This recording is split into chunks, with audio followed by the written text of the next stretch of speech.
नमस्कार बंधुरा केमन आछो सबाई आशा करी सबाई खूब भालो आछो सुस्थ आछो आमराओ भालो आछि। आज के आरो एकटी नतून भिडियो निये एसे गेछि। तो आज के हलो 17 আগস্ট और आज आमादेर बाड़ीते मनसा पुजो। प्रति बछरेर मतो এবছর आमादेर बाड़ीते मनसा पुजो हच्छे और आमादेर এই পুজোটা অনেক বছর আগেকার। তো এই পুজোটা কিভাবে শুরু হয়েছিল বা কেন শুরু হয়েছিল সব গল্প আজকে আমি তোমাদেরকে বলবো। आस्ते आस्ते काज करते करते बोलबो। এখন ভোরবেলায় উঠে বাসি কাজকর্ম সেরে স্নান ধান করে নিয়েছি। মা ভোগ রান্না করবে আর আমি পুজোর দিকের কাজটা করব। তো চলো তাহলে এখন নিচে যাই, নিচে গিয়ে কাজকর্ম শুরু করে দিই, নাহলে আবার দেরি হয়ে যাবে। 10:30টায় পুজো বসার কথা আছে, তার আগে সব কিছু সারতে হবে। তো এই ফাঁকে ফাঁকে তোমাদেরকে ব্যস্ততার মধ্যেও কিছুটা দেখাবো। চলো তাহলে এখন আস্তে আস্তে নিচে যাই। আমাদের পাশের বাড়ি যে নারায়ণ কাকু প্রতি লক্ষ্মী পুজোতে আমাদের আখ দিয়ে যায়, এই মনসা পুজোর আগে আখের এত ক্রাইসিসের দিনে উনি ঠিক মনে করে দুটো আখ কিন্তু আমাদের দিয়ে গেছে। এই হচ্ছে সেই আখ যেটা কালকে ম্যান্ডেটারি পুজোতে।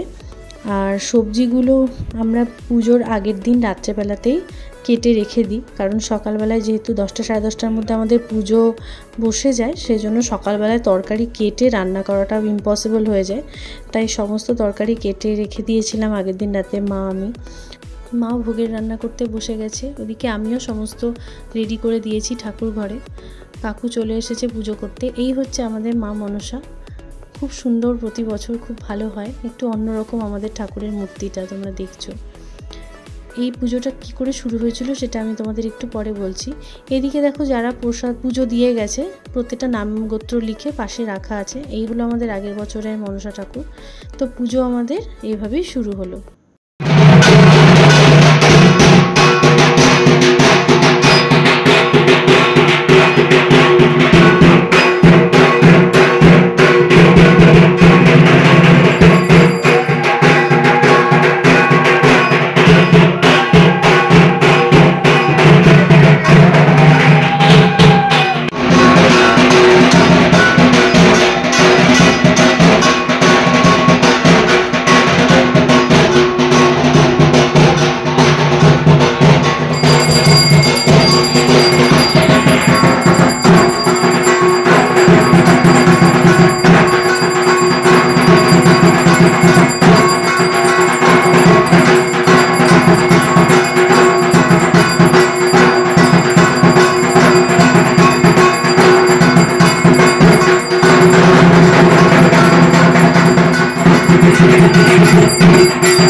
পুজো কমপ্লিট হয়ে গেল, এদিকে ভোগগুলো রাখা আছে।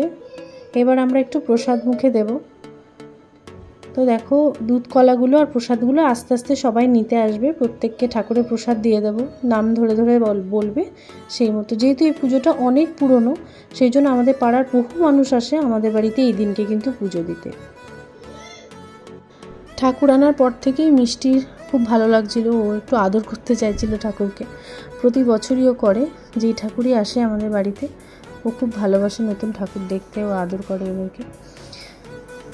তো সেই মতো আগের দিন থেকেই ও শুরু হয়েছিল। তারপরে পুজো টুজো কমপ্লিট করে আমরা গেছিলাম একটু রেস্ট নিতে। তো আমাদের পুজো তো দিনের বেলায় কমপ্লিট হয়ে গেছে, তোমাদের মোটামুটি আমি দেখানোর চেষ্টা করেছি। তারপর পুজো হওয়ার পর একটু প্রসাদ মুখে দিয়ে বাড়ি বাড়ি সবাইকে প্রসাদ বিতরণ করার পর তারপর একটু ক্লান্ত লাগছিলো, সবাই আমরা একটু রেস্ট নিয়ে নিলাম। তারপর বিকেলবেলায় এখন সন্ধ্যে দিয়ে সন্ধ্যাবেলায় এখন রেডি হয়েছি, কিছু লোকজন আসবেন। তো চলো তাহলে তোমাদের সন্ধ্যের ভিডিওটা আমি শেয়ার করছি। আমি যে তোমাদের বললাম যে কিছু মানুষ সন্ধ্যাবেলায় আসবে, যাদেরকে বলা হয়েছে, ইনভাইট করা হয়েছে, তাদের জন্য পার্সেলের ব্যবস্থা করা হয়েছিল। অর্ধেক তখন এসে পৌঁছেছে, অর্ধেক তখন আসা বাকি ছিল। আস্তে আস্তে অনেকেই আসা শুরু করছে। এখানে যাদের দেখতে পাচ্ছ সব মার রমন্যার সদস্যরা, কিছু এসেছে তখনও পর্যন্ত, তারপর পরে আবার অনেকে এসেছিল। সবাইকে আমি ভিডিওতে নিতে পারিনি, কারণ অলরেডি মিষ্টির ফ্রেন্ড দেবাংশ চলে এসেছিলো, তারপরে রাজবীর। ভেতরে একটু ব্যস্ত ছিলাম আমি, তো সেই জন্য আর কি বাইরের সবার ভিডিওটা আমি নিতে পারিনি। ফটো তুলেছিলাম, সেই ফটোগুলো আমি তোমায় অ্যাটাচ করে দিয়েছি, পরে তোমরা দেখতে পাবে। দেবাংশ আসার সময় সেদিনকে মিষ্টির জন্য অনেক খেলনা নিয়ে এসেছিলো, প্রচুর গাড়ি, ড্রেসিং টেবিল, আরও কী সব খেলনা নিয়ে এসেছিলো, সেগুলোই একটা একটা করে সব মিষ্টিকে দিচ্ছে। আর মিষ্টিও খুব খুশি, যেহেতু আগের দিন স্কুলে রাখি সেলিব্রেশন হয়েছে, সেই জন্য মিষ্টি রাখি ওর কি গিফট চেয়েছিল শুনেছিলাম, তো সেই জন্যই ও প্রচুর খেলনা ওর জন্য নিয়ে এসেছে। বাড়িতে যেহেতু বাচ্চাগুলো সবাই একা থাকে, এখানে আসার পরে দেখা হওয়ার পরে ওদের পাগলামই বলা যায় ওদেরকে, এত আনন্দ পায় ওরা, এত আনন্দ করে, মজা করে। এই যে রাজবীরও অলরেডি চলে এসেছে। রাজবীর হচ্ছে মিষ্টির স্কুলের প্লাস পাড়ার বন্ধু, যেহেতু একই পাড়ায়, তোমরা দেখেছো এর আগেও পুজোর সময়। রাজবীর আসার সময় আবার মিষ্টির জন্য এই গিফটগুলো নিয়ে এসেছে। দেবাং যেমন গাড়ি এনেছে, আর ও মাথার হেয়ার ব্যান্ড, গার্ডার, ক্লিপ, অনেক কিছু নিয়ে এসেছে। আর এখানে মিতালি দি বলে একটা দিদি আছে, সেই দিদির মেয়েও এসেছিলো, ওর সাথে খেলছিল। এইভাবেই বেশ অনেকটা সময় আমাদের পুজোর দিন কেটে গেছে। ওদিকে মায়ের লোকজন আরও যাদের নিমন্ত্রিত ছিল তারাও আস্তে আস্তে আসা শুরু করেছিল।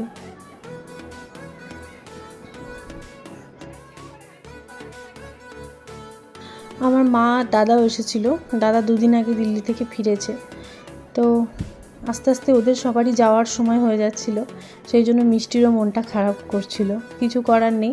তো এবার তোমাদেরকে বলি যে আমাদের বাড়ি পুজোটা কিভাবে শুরু হয়েছিল।